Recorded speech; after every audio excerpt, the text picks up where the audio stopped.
Ah, Lina, Lina, Lina. Buksan yung pinto. Buksan. Lina, Lina, Lina, Lina.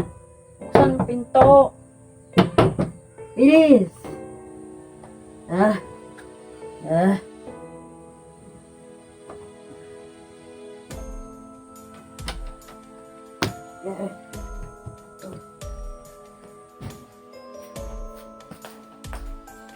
Inay, punta na ako sa work, Inay.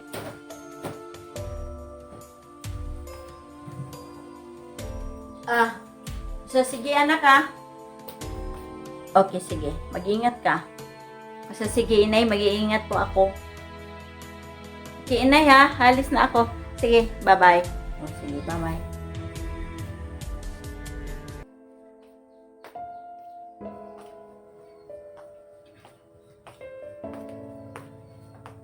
Inay. Asan na ba yung tomboy kong kapatid? Asan na ba yung tomboy mong anak? Umalis na? Umasta parang dinong mabait, nagbait-baitan. Ano naman kung tomboy yung kapatid mo? Kahit tomboy yan, tao yan. At tanggap ko kung ano dahil anak ko siya. Totoo naman Kaya nga siya nagkaganyan, Inay, kasi kinukonsente mo Dapat, nung maliit pa siya, hindi mo kinukonsente. Kaya yun, nagpatuloy, nagiging tomboy. Kung hindi ka nahihiya, nahihiya ako. Ang mga tomboy ay salot ng lipunan. Huwag mong pagsabihan na salot ng lipunan. Kapatid mo yan. Ano ka bang klaseng tao? Wala ka bang puso? Kapatid mo yan? Nilalait mo? Ba't ka ba nagagalit? Itotoo naman yan. Wala namang pakinabang yan. Porkit ba't binibigyan ka ng pera? Kaya ginawa mo siyang paborito? Di mo ba nakikita na dalawang anak mo? Huwag ka nang magmaang-maangan pa. Kitang-kita ko sa mga mata ko na siya ang paborito mo kaysa sa akin. Alam ko na yun. Kasi, siya yung laging nagbibigay sa'yo ng pera. Kaya nagiging paborito siya sa'yo. Sa akin. Pero ako, wala kang mapapala sa akin. Dahil, para namang, ewan ko ba? Baka masasaktan ka pa. Ano naman kung nagbibigay ng pera? Hindi ka ba kumakain sa binibigay niya? Yung binibigay niya, yun ang pinapangbili natin ng mga pagkain natin dito. Ano ka bang klaseng kapatid? Bakit ganyan ang ugali mo? Ang sama ng ugali mo. Nasaan na ba yung respeto mo? Wala kang respeto sa kanya? Kung ikaw kaya ang nasa kalagayan niya, huwag mo siyang lait-laitin. Sobra ka namang manglait. Anong walang pakinabang? Anong salot sa mundo? Hindi ba ang salot sa mundo, yung mga masamang tao, kagaya mo, walang respeto, walang modus, bastos, kung umaasta? Parang sino? Bakit? Ikaw ba ang bumubuhay natin? Hindi ba siya? Siya yung may magandang puso, maalalahanin, maunawain, mapagbigay, mapagmahal. Ganyan yung klaseng taong mabait. Porkit ba't tumboy siya? Lait-laitin mo na. Wala kang karapatang laitin siya. May puso yan, nasasaktan. Sumusubra ka na. Parang sumusubra ka na. Baka masampal kita. Anong gusto mo? Baka hindi ako makapagpigil sa sarili ko, sasampalin talaga kita. Anong sumusubra? Sumusubra ba yung nagsabi ng totoo? Yun naman ang katotohanan O sige, sampalin mo ako. Sampalin mo. Di naman ako natatakot. Kahit ilang bisis mo pa akong sasampalin. Gusto mo, sampalin mo ako. Sampalin mo na. Totoo naman yun eh. Paborito mo yan. Bakit? Dahil natatamaan ka? Kasi yun ang totoo. At yun ang katotohanan. Kaya kailangan mong tanggapin. Ano? Sumusubra ka na. Papapalayasin kita dito. Hindi kita tinuruang maging bastos.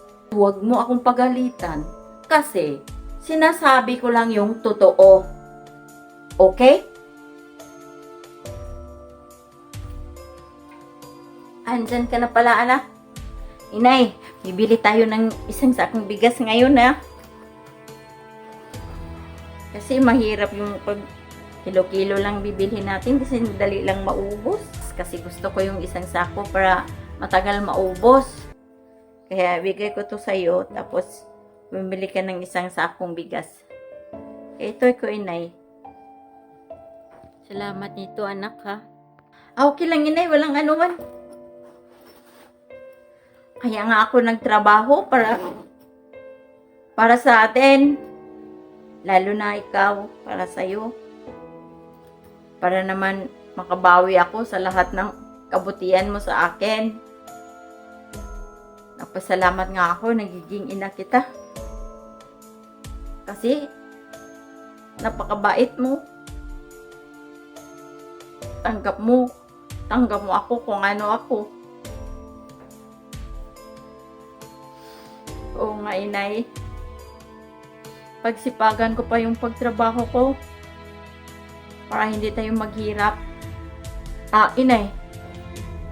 Nasaan po ba yung kapatid ko? Umalis na, anak. Ma-duty daw yun.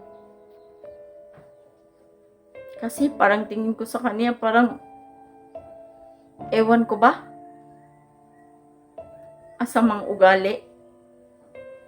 Alam ko namang hindi niya ako tanggap, Pero okay lang yun. Ang importante, andyan ka, inay, para sa akin. Sinusuportahan mo ako. Alam ko na mahal mo ako. Salamat, inay, ha. Yung kapatid mo nga si Lina, ewan ko ba? Hindi yun nagbibigay sa akin.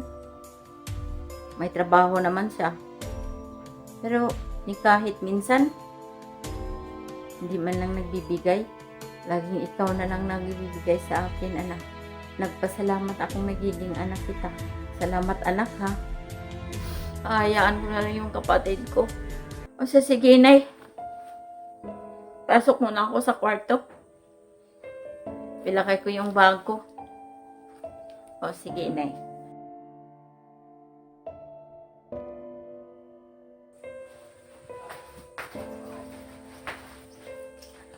Inay, aalis na naman ako. O anak, aalis ka na naman. Kumain ka na ba? Baka magugutom ka, ha. Huwag kang magpagutom. Huwag kang mag-alala, inay. Busog pa po ako. Hindi na ako mag-breakfast kasi minom na ako ng kape kanina, tapos makain at kumain na rin ako ng tinapay. Huwag kang mag-alala sa akin, inay. Ang alalahanin mo yung sarili mo. Alam mo ba, inay? Sahod namin mamaya. Bibigay ko sa iyo yung sahod ko, inay, ha. Para may pabili tayo ng pagkain dito sa bahay. At nang hindi tayo mauubusan ng mga pagkain. Bili mo rin ng mga ulam natin. Kung ano mo yung mga pangangailangan natin dito sa bahay. Sige, anak. Sobrang bait mo, Sweldo pala ninyo mamaya. Bibigay mo sa akin. Huwag mo namang ilalahat. Magtabi ka rin na para sa'yo. Ang bait mo naman, anak. Di ka katulad ng kapatid mo. Minsan, walang naibigay sa akin. May trabaho nga siya, pero ewan ko ba? Buti ka pa, anak. Marunong kang umintindi. Ay, nako, inay. Ganyan talaga yung kapatid ko. Kuripot. Hayaan mo na lang siya, inay. Dito naman ako, inay, Huwag kang mag-alala, inay. Ibibigay ko sa iyo yung sahod ko. Pabayaan mo lang yung kapatid ko. Ganyan talaga siya. Kuripot. Sige, inay. Sige, anak. Huwag mo ako alalahanin dito. Kasi andito lang naman ako sa bahay eh. Ikaw yung mag-iingat lagi kasi nasa trabaho ka. O sige anak. Okay, bye-bye na, bye-bye. Okay po, inay. Mag-iingat po ako. Sige, inay, bye-bye. Anak, salamat andito ka na. O bakit, inay? Magpaalam sana ako sa iyo, anak. Pupunta ako ng Mindanao, anak ha. Sandali lang ako doon. Mga 1 linggo lang. Kasi may lupa tayo doon. Inanak ko sa mga magulang ko. Aasikasuhin ko lang. Kaya pupunta ako doon ha. Aalis ka? Hindi ko ba pwedeng huwag ka na lang umalis? Mindanao pa naman. Ang layo doon. Kung pwede po sana, inay, huwag na lang. Aanhin mo pa ba yung routing yun? Malayo naman yun. Di ba pwedeng dito ka na lang, inay? Huwag ka nang umalis. Huwag kayong mag-alala sa akin. Mag-iingat ako. Basta, sandali lang ako doon. Pero, alam mo ba anak? Dati, maraming rebelde kasi doon. Nung panahon pa ng kabataan namin, maraming rebelde. Kaya nga minsan nagkagira pa. Diba sabi mo, maraming rebelde doon? Tapos pupunta ka doon. Oo nga anak, nakakatakot. Pero, dati lang yun. Wala na siguro ngayon. Pupuntahan ko yung lupa natin doon. Kasi kasuhin ko lang. Kasi minana ko pa yun sa mga magulang ko. Kaya sayang naman eh. So sige anak, huwag kang mag-alala. Pag-iingat ako doon. At sandali lang ako, babalik ako kagad. Nag-alala ako sa'yo, inay. Baka paano ka doon? So sige inay. Yun ang pasya mo. Basta huwag kang magtagal doon ha. Babalik ka kagad. Sige inay, mag-ingat ka doon ha. Sige anak, sabihin mo rin kay Lina ha. Pag-uwi niya mamaya, ikaw na lang magsabi sa kanya. Namimiss ka namin inay. Sige inay, sasabihin ko sa kapatid ko. Mag-ingat ka ha.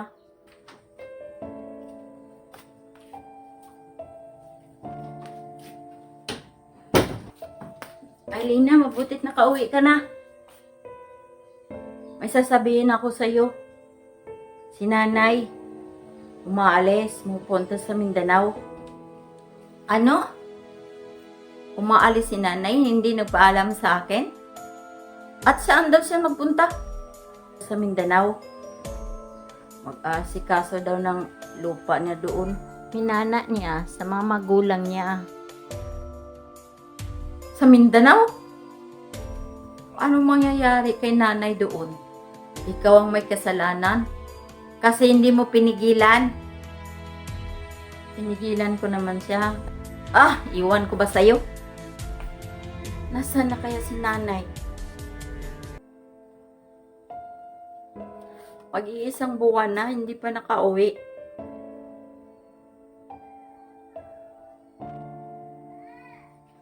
Lina, wala ka bang balita ni nanay? Kasi sabi niya, 1 linggo lang siya doon. Sa Mindanao. Tapos ngayon, hindi pa nakauwi. Ano kayang nangyari sa kanya? Hindi naman makontak. Wala pa namang signal doon. Kung magka-signal man sila, pupunta pa sila sa may bukid. Ito kasing sinanay, sinabihan kong huwag nang magpunta. Ang dami pa namang rebelde doon. Nakakatakot doon eh. Ang daming rebelde. Wala. Wala pa rin akong balita. Ikaw kasi. Walang ibang masisisi dito kundi ikaw. O ano na? Wala na tayong balita sa kanya. Hanggang ngayon, hindi pa nakauwi.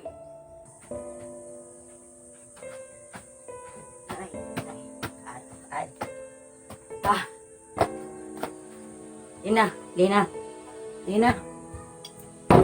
Buksan yung pinto. Buksan. Lina. Buksan yung pinto. Bilis. Ah.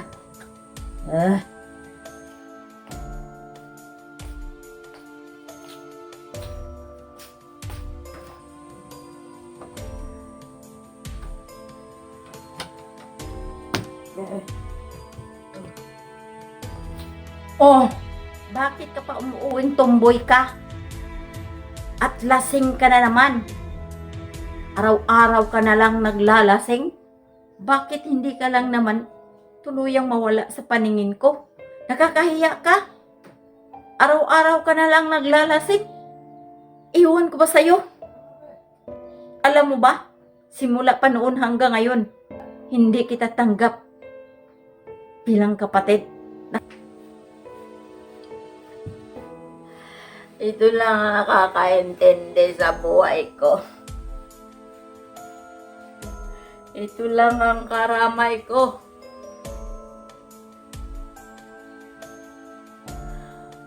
Anong pakialam mo? Huwag mo akong pakialaman. Pinakialaman ba kita? Hindi naman. Wala lang say-say itong buhay ko. Ayoko na. Ayoko na mamuhay. Walang kwentang buhay na to.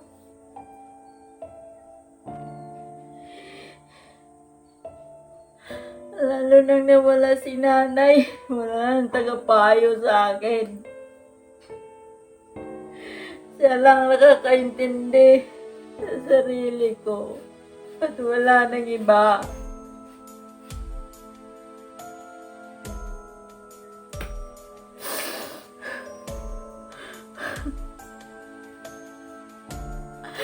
Bakit?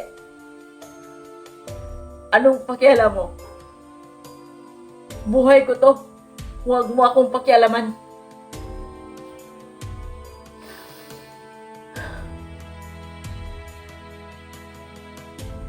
Sira na kung sira. Wala akong pakialam kung masisira ang buhay ko. Gusto ko nang tuluyang masira ito eh. O di wag mo akong pakainin. Walang problema kung hindi mo ako pakainin. Kasi gusto ko nang mawala dito sa mundo. Wala lang nagmamahal sa akin.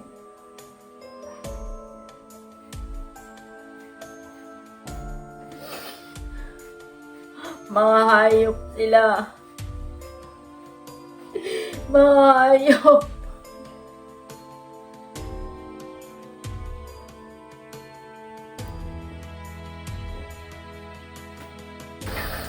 Buisit.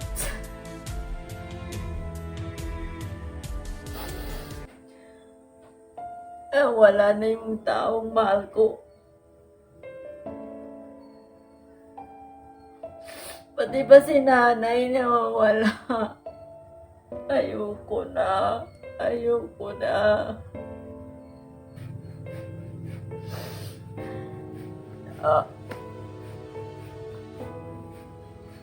Huwag mo akong pakialaman.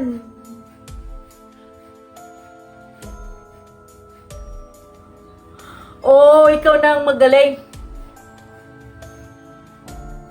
Ikaw naman talaga ang magaling eh. Kaya nga ako nagkaganito eh.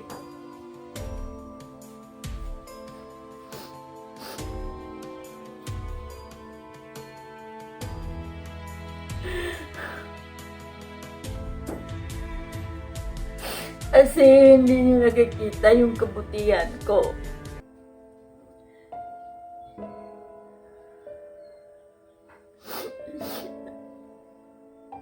puro mali nakikita ninyo sa akin. Wala akong kwenta para sa inyo.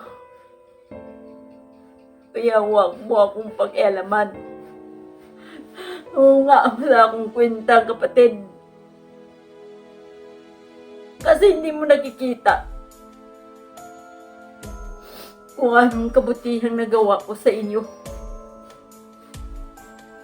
Yung mali lang nakikita ninyo. Ikaw, kapatid pa naman kita. Pero hindi ko nararamdaman ang pagmamahal mo sa akin bilang isang kapatid.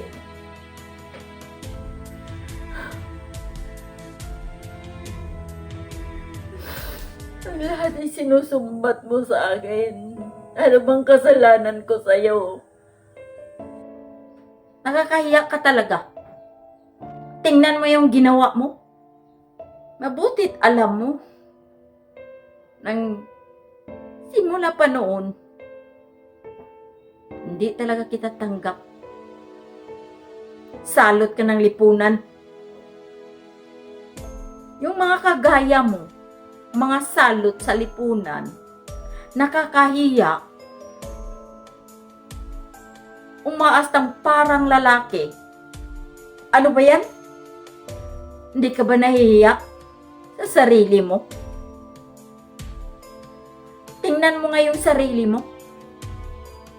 Babaeng babae ka, tapos nagpakalalaki.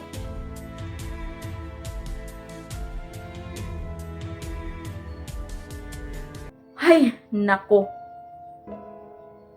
Bakit ikaw pa yung nagiging kapatid ko?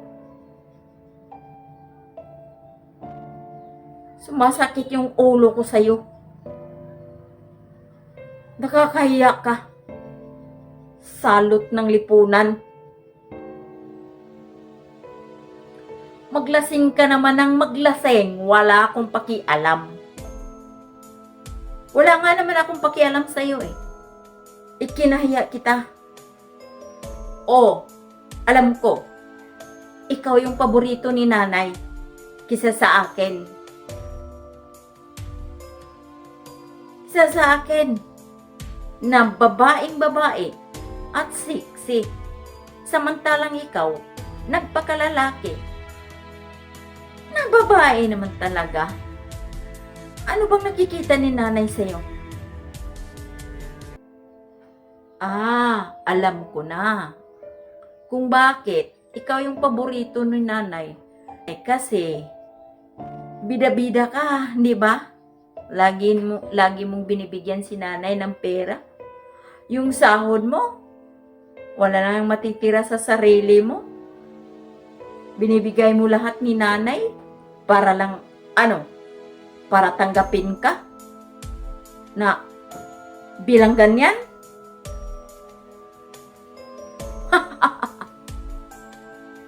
Nakatawa-tawa. Ano ba yan? Di ka ba nahihiya sa sarili mo? Kung hindi ka nahihiya, ako, ibahin mo ako. Hiyang-hiya ko.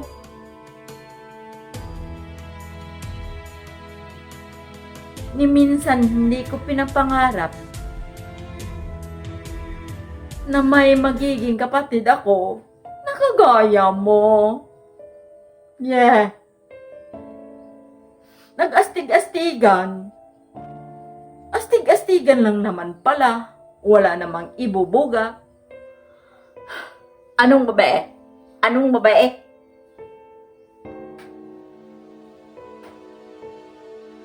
Anong kababaeng tao?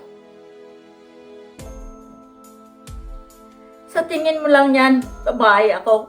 Pero hindi ako babae.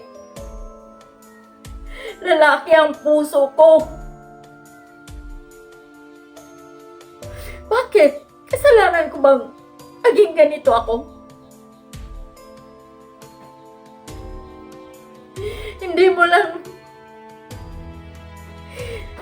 lang alam kung anong nararamdaman ko.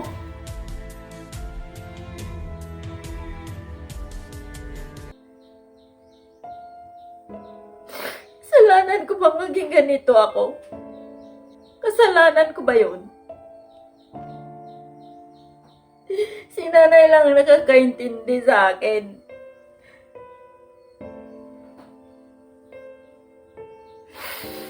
Pero ikaw hindi.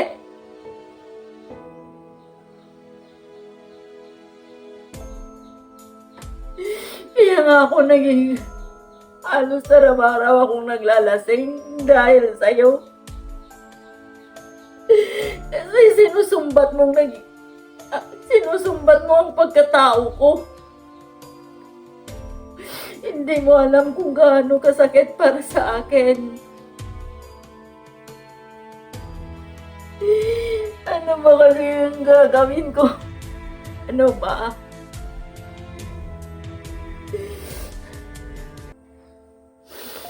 Sana hindi na ako pinanganak dito sa mundo.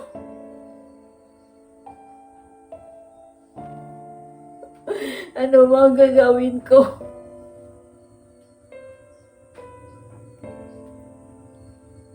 Ano? Bakit hindi ka makasagot? Sagutin mo ako! Sagutin mo ako! Kahit ganito ako, pero mabuti ang puso ko. Ang gusto ko lang, ang hangad ko na matanggap niyo akong ganito ako.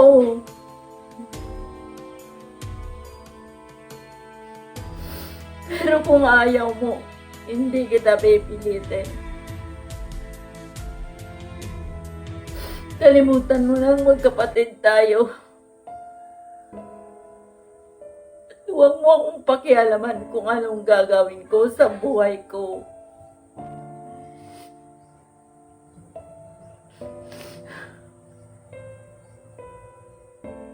Alam ko naman kinahiya mo ako bilang isang kapatid.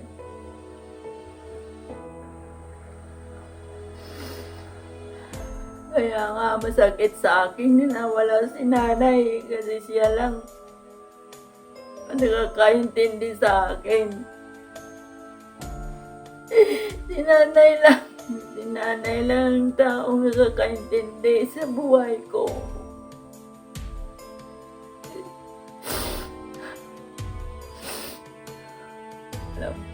Hindi ko na alam.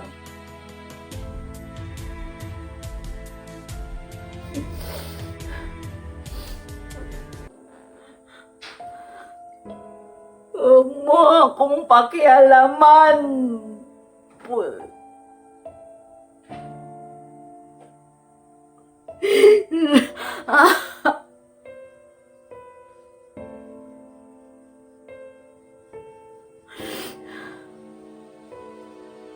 Iwanan ako dito.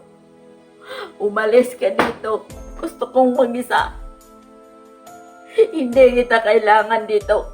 Wala na akong kapatid simula ngayon. Oh, alis nga ako. Kasi ayokong makikita yung pagmumukha mo. Aalis naman talaga ako Oh, alis ako. At bakit? Yung paglalasing mo, masulbad ba yung problema mo? Hindi.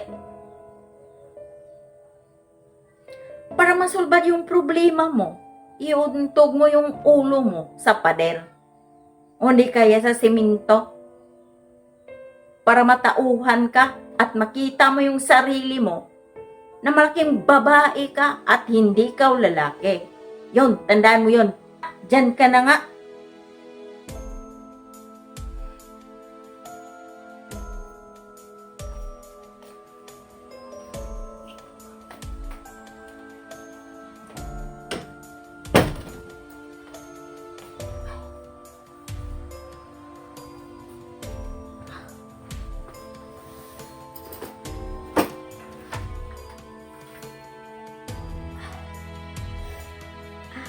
Aray. Aray.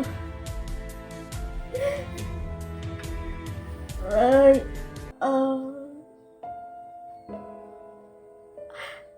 aray.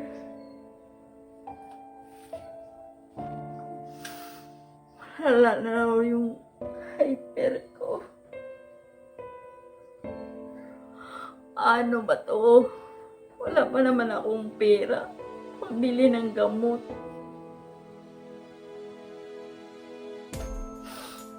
Ay, Kunkun, ikaw pala yan.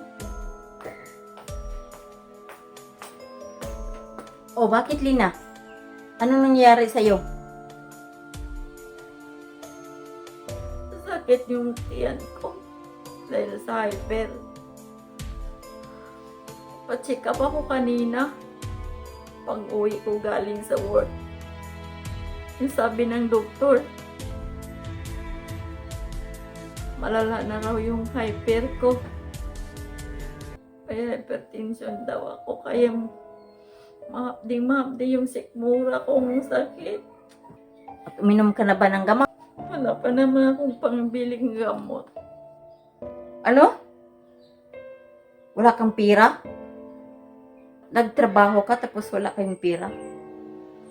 O siya, sige, pahihiramin kita. Masakit ang tiyan mo?